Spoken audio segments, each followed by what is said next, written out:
A paz do Senhor, seja bem-vindo, seja bem-vinda a esse nosso canal do Professor Álvaro Bruno. Já deixa aqui embaixo o seu gostei, se inscreva no canal. É sempre uma honra e um prazer ter vocês aqui conosco.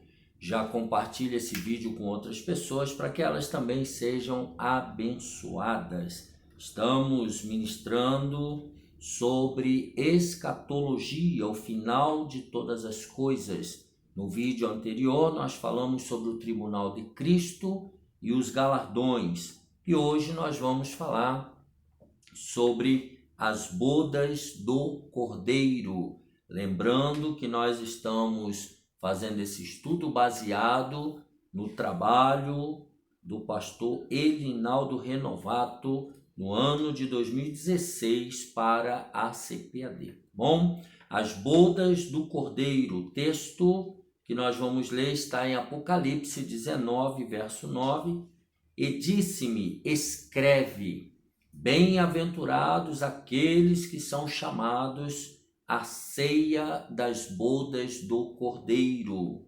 E disse-me, estas são as verdadeiras palavras de Deus. Nas bodas do Cordeiro, todos os salvos em Cristo Jesus estarão reunidos e viverão para sempre com o Senhor. Nós já vamos ver o que é as bodas do Cordeiro, mas vamos ler primeiro Mateus 22, do versículo 1 ao 14, que diz assim: Então Jesus, tomando a palavra, tornou a falar-lhes em parábolas, dizendo: O reino dos céus é semelhante a um certo rei, que celebrou as bodas de seu filho, e enviou os seus servos a chamar os convidados para as bodas, e estes não quiseram vir. Depois enviou outros servos, dizendo: Dizei aos convidados: Eis que tenho o meu jantar preparado, os meus bois e cevados já mortos, e tudo já pronto. Vinde às bodas. Porém eles, não fazendo caso, foram um para o seu campo e outro para o seu negócio. E os outros, apoderando-se dos servos, os ultrajaram e mataram. E o rei, tendo notícias disso, encolerizou-se e, enviando os seus exércitos, destruiu aqueles homicidas e incendiou a sua cidade. Então disse aos servos: As bodas, na verdade, estão preparadas, mas os convidados não eram dignos. Ide, pois, às saídas dos caminhos e convidai para as bodas a todos os que encontrardes. E os servos, saindo pelos caminhos, ajuntaram todos quantos encontraram, tanto maus como bons, e a festa nupcial ficou cheia de convidados. E o rei, entrando para ver os convidados, viu ali um homem que não estava trajado com veste nupcial, e disse-lhe: Amigo, como entraste aqui não tendo veste nupcial? E ele emudeceu. Disse então o rei aos servos: Amarrai-o de pés e mãos, levai-o e lançai-o nas trevas exteriores. Ali haverá pranto e ranger de dentes, porque muitos são chamados, mas poucos escolhidos. O objetivo geral é saber que todos os salvos em Cristo Jesus estarão reunidos nas bodas do Cordeiro. Objetivo específico: primeiro, mostrar o que será as bodas do Cordeiro. Segundo, explicar as consequências da rejeição ao convite do Cordeiro. E terceiro, compreender que somente a noiva do Cordeiro se assentará à mesa do rei. Então, o ponto central é que todos os salvos em Jesus Cristo vão participar das bodas do Cordeiro. Nós já falamos um pouquinho disso na lição anterior. Então dê uma olhadinha lá se você perdeu, né, sobre os galardões e sobre o tribunal de Cristo. E agora as bodas do Cordeiro. Após galardoar os seus servos fiéis no seu tribunal, Jesus conduzirá a igreja às mansões celestiais, onde será servida a grande ceia do Senhor. Hoje nós vamos meditar sobre esse grande evento. Veremos que os salvos de todos os lugares da terra, em todos os tempos, ao longo da história, estarão reunidos sob os olhares de milhões de anjos, querubins, serafins e demais seres celestiais, participando da celebração do maior evento do universo, da maior festa que vai acontecer no universo. As bodas do Cordeiro. O que é as bodas do Cordeiro? Será o encontro glorioso já nos céus entre Cristo e sua igreja amada. Apocalipse 19:7. Regozijemo-nos e alegremo-nos e demos-lhe glória, porque vindas são as bodas do Cordeiro e já a sua esposa se aprontou. Então, as bodas do Cordeiro é este encontro entre Cristo e a igreja. Os chamados casamentos do século nem de longe podem comparar-se às bodas do Cordeiro. Jesus previu esse acontecimento. E eu vos destino o reino, como meu Pai mo destinou, para que comais e bebais a minha mesa no meu reino. Isso está em Apocalipse 22, que nós passaremos a ler. Lucas, no Evangelho de Lucas, melhor dizendo, versículos 29 e 30. Lucas 22, versículos 29 e 30. E eu vos destino o reino, como meu Pai mo destinou, para que comais e bebais a minha mesa no meu reino, e vos assenteis sobre tronos, julgando as 12 tribos de Israel. Então, na visão do Apocalipse, João teve o privilégio de registrar o anúncio do grande acontecimento que marcará para sempre a união entre Cristo e sua igreja, entre Cristo e a composição de todos os salvos de todas as épocas que vão se unir a Cristo na eternidade, numa grande festa que a Bíblia chama de as bodas do Cordeiro. Quem poderá participar destas bodas, que eu já acabei adiantando? Todos os salvos em Cristo Jesus. João viu a multidão incalculável de remidos por Cristo que estarão com ele nos céus. Vamos ver isso em Apocalipse, capítulo 5 e o versículo 11. Apocalipse 5, 11. Estou lendo na melhor Bíblia de Estudo, a Bíblia de Estudo Pentecostal.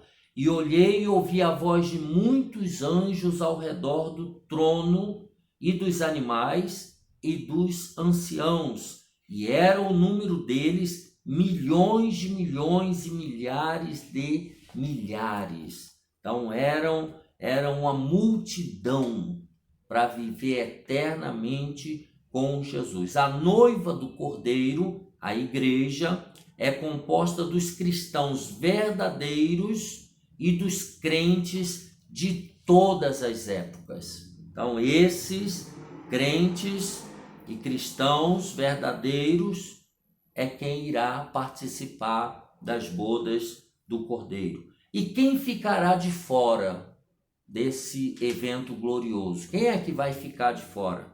A palavra de Deus nos assegura que ficarão de fora todos os que não se mantiveram fiéis e puros até a volta de Jesus.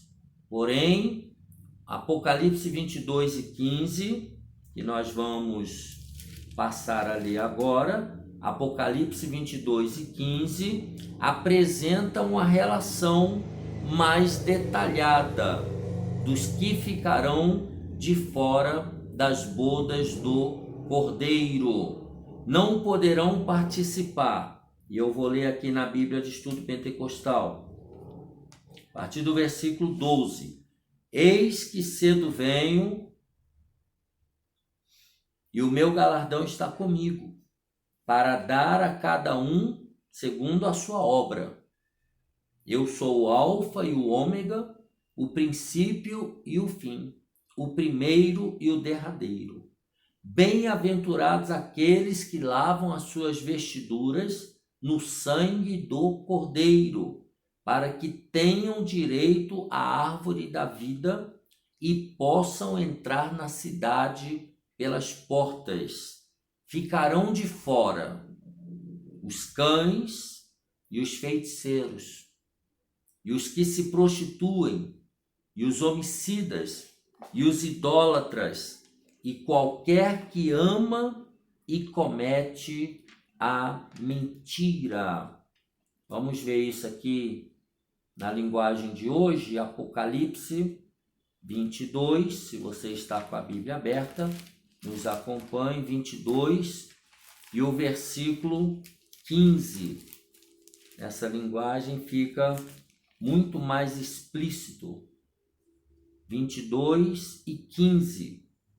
Mas fora da cidade, fora do céu, fora da Nova Jerusalém, estarão os que cometem pecados nojentos, os feiticeiros, os imorais e os assassinos, os que adoram ídolos e os que gostam de mentir por palavras e ações. Então veja que aqui é uma lista muito específica, tá? Os imorais, não é isso? Os que praticam pecados nojentos, os feiticeiros, os assassinos e os que adoram ídolos e os que gostam de mentir por palavras e ações. A palavra na linguagem Almeida corrigida, cães, é vista também em Filipenses 2 com o mesmo sentido. Vamos ver aqui em Filipenses, eu vou ler na linguagem de hoje, Filipenses capítulo 3 e o versículo 2. Na linguagem de hoje, Filipenses 3 e 2, a palavra cães.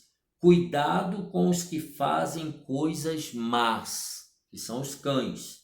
Esses cachorros que insistem em cortar o corpo. Então veja o mesmo significado. Pessoas que praticam abominações no próprio corpo, se cortam em nome de religiões, em nome de deuses. É isso que ele está falando aqui. Os cães também são provavelmente os maus obreiros, aqueles que matam, dispersam e exploram as ovelhas do Senhor Jesus. Quanto à prostituição, o termo pode se referir tanto à venda do corpo, quanto a qualquer tipo de relação sexual ilícita, ou seja, relação sexual fora do casamento. Deus criou o sexo e estabeleceu leis imutáveis. Na Bíblia, temos esses preceitos em vários textos, como em Mateus 5,32. Se você puder abrir a sua Bíblia, Mateus capítulo 5, Jesus falando sobre o casamento. Mateus 5:32, sobre o adultério e o divórcio, ele diz: mas eu lhes digo, todo homem que mandar a sua esposa embora, a não ser em caso de adultério, será culpado de fazer com que ela se torne adúltera, se ela casar de novo. E o homem que casar com ela também cometerá adultério. Outro, em Marcos capítulo 15 e 19, Jesus falando desse mesmo assunto, ele disse, porque é do coração, 15 e 19 de Mateus, porque é do coração que vêm os maus pensamentos, os crimes de morte, os adultérios, as imoralidades sexuais, os roubos, as mentiras e as calúnias, tá? E no capítulo 19, verso 9 de Mateus, estou lendo na linguagem de hoje, ele tratando de novo sobre o divórcio, portanto eu afirmo a vocês o seguinte, o homem que mandar a sua esposa embora, a não ser em caso de adultério, se tornará adúltero se casar com outra mulher. Tá? Então ele tratando sobre o adultério e sobre as relações ilícitas, né? Em 1 Coríntios 5 e 1, ele trata sobre a fornicação, principalmente entre solteiros e jovens, né? 1 aos Coríntios 5 e 1, ele diz, agora estão dizendo que há entre vocês uma imoralidade sexual tão grande que nem mesmo os pagãos seriam capazes de praticar.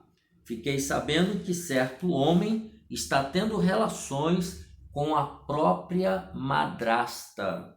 Então, um solteiro, né? Aqui estava misturado relação ilícita, adultério, fornicação, né? Impureza. No capítulo 7, verso 2, também ele fala de imoralidade sexual. Mas eu digo, já que existe tanta imoralidade sexual, cada homem deve ter a sua própria esposa e cada mulher o seu próprio marido, que é para evitar essas relações imorais, essas relações sexuais fora da Bíblia. E também a devassidão. Nós temos isso lá em Apocalipse 17 e o versículo de número 2.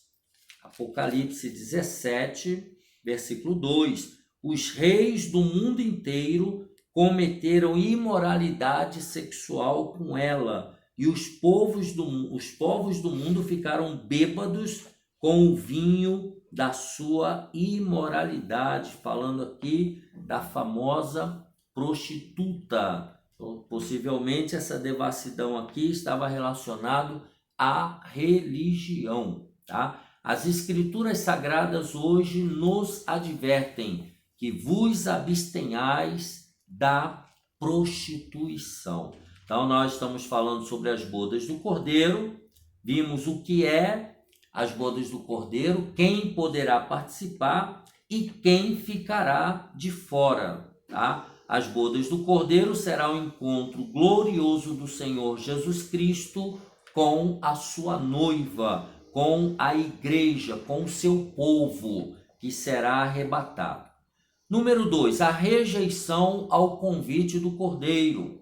Primeiro, o convite foi feito ao povo de Israel. Na parábola das bodas, que se encontra nessa leitura que nós fizemos, Jesus quis antecipar o que acontecerá com os que não estiverem preparados para entrar nos céus. No texto de Mateus 22, vê-se que um certo rei celebrou as bodas de seu filho, casamento. Esse rei representa Deus, o Pai, que já preparou tudo nos céus para as bodas do Cordeiro, de seu filho Jesus Cristo.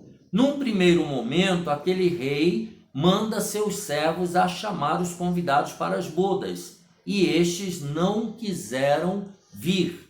Refere-se aos judeus que durante séculos não quiseram ouvir os profetas que lhes transmitiram a palavra de Deus, convidando-os para viverem com ele. Atualmente, muitos também não dão ouvidos aos profetas do Altíssimo, que têm alertado a igreja quanto à volta do rei. Então, esse convite dessa parábola do capítulo 22 de Mateus trata de Deus, o Pai, convidando o povo de Israel para as bodas do Cordeiro, essa rejeição ao convite do Cordeiro, que é Jesus de Nazaré.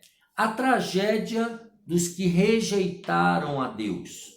Por rejeitarem a Deus e ao seu Filho, os judeus vêm sofrendo ao longo dos tempos. Eles sofreram com os cativeiros assírio e babilônico, onde amargaram a dor por causa de sua desobediência. No ano 70 depois de Cristo, Jerusalém foi invadida pelos romanos sob o comando do general Tito, e todos foram dispersos e perseguidos por várias nações. Até hoje, Israel como um todo sofre por não reconhecer Jesus como o Messias. Porém, a Bíblia diz que há um remanescente que será salvo. Vamos ver Romanos 9, 27. Paulo, escrevendo à igreja de Roma, diz que há um remanescente.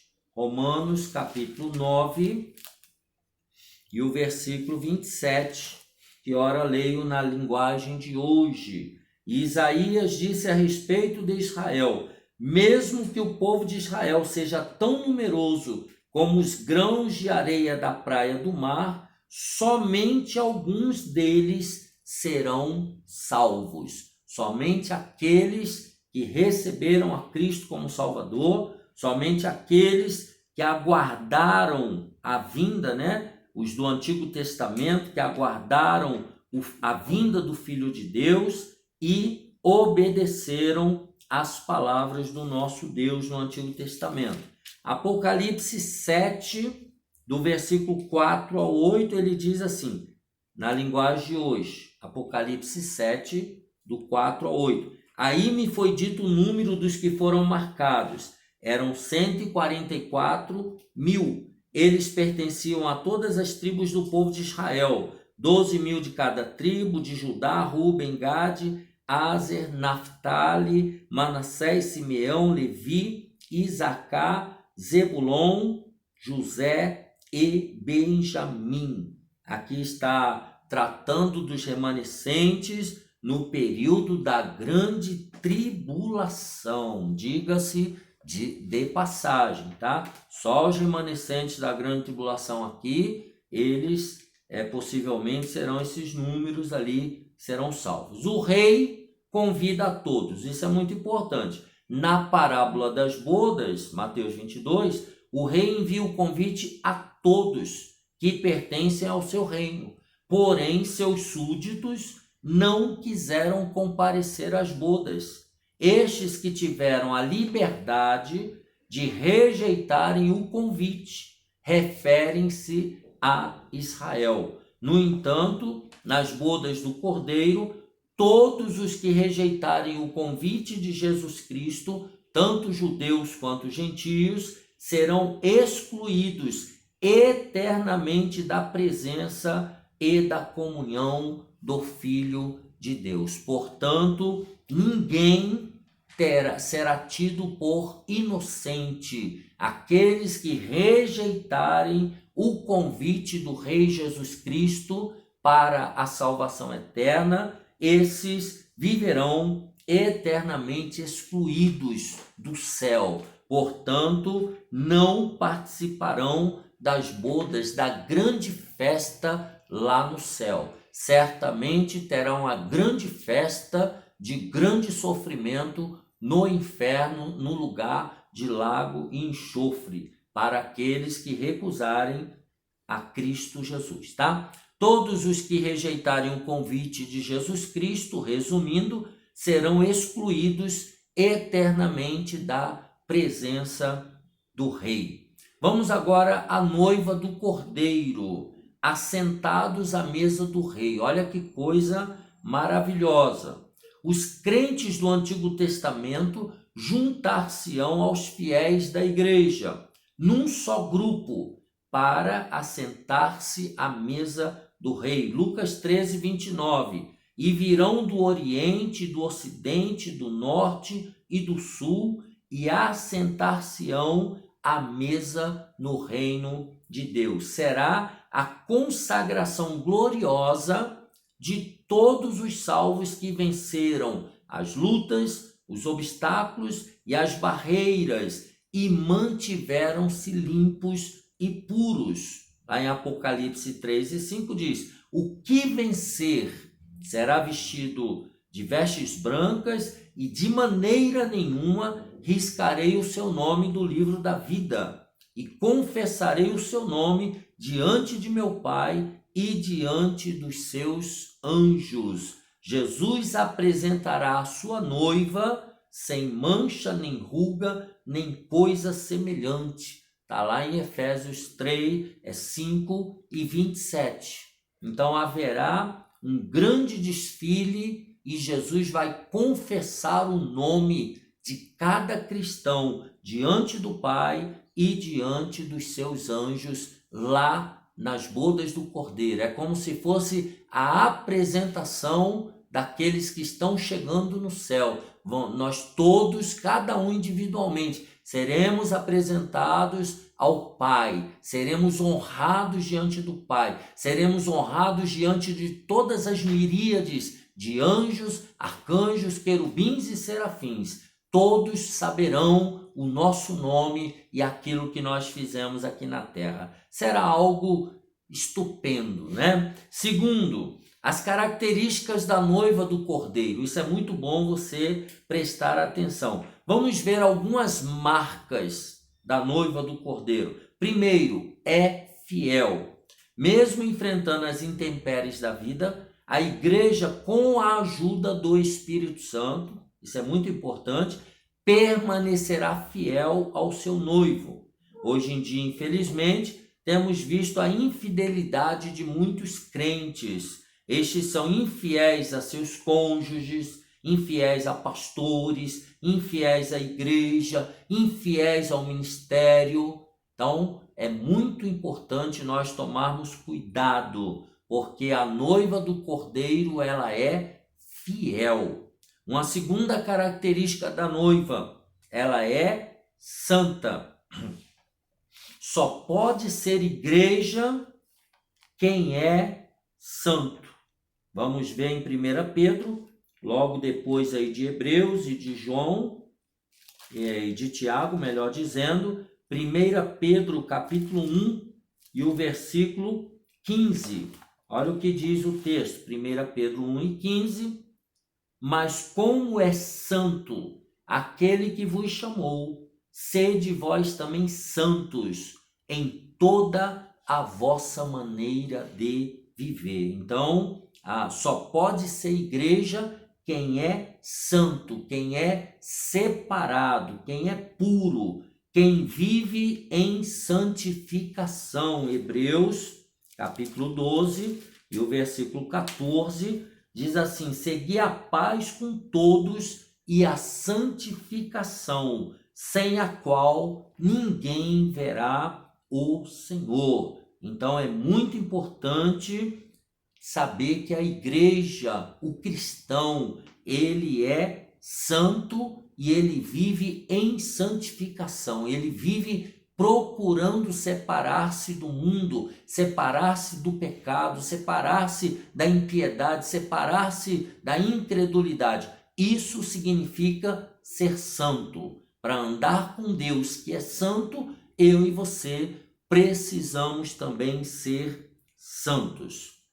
Mas uma outra característica da noiva do Cordeiro, ela não dá lugar ao mundo. Vivemos neste mundo, mas não pertencemos a ele. Nós somos aqui peregrinos. não podemos aceitar sua maneira de pensar. Vamos ver em Romanos capítulo 12, um texto emblemático, Romanos capítulo 12, o versículo 2, que diz assim: e não vos conformeis com este mundo, mas transformai-vos pela renovação do vosso entendimento, para que experimenteis qual seja a boa, agradável e perfeita vontade de Deus. Então, transformai-vos pela renovação do vosso entendimento, não vos conformeis com este mundo. Então, nós não pertencemos a esse mundo e não podemos aceitar a sua maneira de pensar. E a palavra de Deus ainda nos adverte: não ameis o mundo, nem o que no mundo há. Se alguém ama o mundo, o amor do Pai não está nele. 1 João capítulo 2, versículo 15. Então, essa característica, essa marca da noiva do Cordeiro, ela não dá lugar ao mundo. E também, outra marca da igreja, da noiva do Cordeiro, ela espera pelo seu noivo. A igreja aguarda com ansiedade o glorioso dia em que vai se encontrar com o seu noivo. Esta é a nossa verdadeira esperança. Como igreja, nós precisamos ter essa esperança desse encontro com o nosso Salvador Jesus Cristo. Outra e penúltima característica da noiva do Cordeiro: adora a Deus.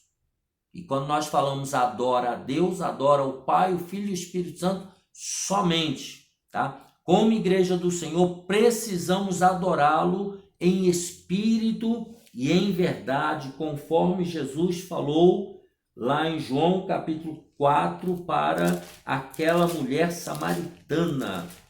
João 4, 23, Jesus respondeu para aquela mulher: mas a hora vem e agora é, em que os verdadeiros adoradores adorarão ao Pai em espírito e em verdade, porque o Pai procura tais que assim o adorem. Então, adorar a Deus no nosso espírito. Obviamente que no nosso espírito vai atingir a alma e vai atingir o corpo, mas tem que começar a verdadeira adoração. Ela começa no nosso espírito, com a ajuda do Espírito Santo de Deus. Então, quando nos reunimos como igreja, temos de ter a consciência de que o mais importante é a adoração a Deus. Muitos, infelizmente, vão à igreja não para adorar ao Senhor, mas apenas para serem vistos pela liderança ou para cuidarem dos seus próprios interesses. Então, nós temos que sair de casa já com esse sentimento, com esse pensamento de estar saindo para adorar a Deus. E por último, a marca que a noiva do Cordeiro precisa ter: proclama a mensagem do noivo. Jesus mandou seus servos proclamarem o evangelho por todo o mundo, a toda a criatura. Marcos capítulo 16 e o versículo 15, que é o texto áureo da obra de evangelização, que é o texto áureo da obra missionária. E disse-lhes: ide por todo mundo, pregai o evangelho a toda criatura. Então, essa é uma marca da noiva do Cordeiro. Proclama a mensagem do noivo, adora somente a Deus em espírito e em verdade, espera pelo seu noivo, não dá lugar ao mundo, é santa e é fiel. Então, a noiva de Cristo, ela vai assentar-se à mesa com o noivo. Concluindo, diante da revelação acerca do futuro glorioso da igreja, vale a pena buscar a santificação para poder participar dessa maravilhosa festa celestial que vai acontecer na eternidade. nas bodas do Cordeiro, isso é muito importante você guardar, só haverá alegria com a presença de bilhões de crentes salvos de todo mundo, de todos os tempos, rodeados de anjos, do arcanjo, de querubins, serafins, dos 4 seres viventes e dos 24 anciãos. Então, nessa boda, meu irmão e minha irmã, só haverá alegria, diferente do que nós vamos estudar na próxima aula, né? A grande tribulação. Eu gostaria que você viesse comigo nessa próxima lição, estudando sobre a grande tribulação. O que é que vai acontecer com o mundo logo depois do arrebatamento da igreja? É isso que nós vamos ver na próxima aula, permitindo Deus. Então, hoje nós estudamos sobre as bodas do Cordeiro, o casamento de Cristo Jesus com a sua igreja, composta dos crentes de todas as partes do mundo, de todas as épocas, desde Adão e Eva. Que Deus te abençoe e te guarde. Deixa aqui embaixo o seu gostei, um abraço e até a próxima aula, em nome de Jesus.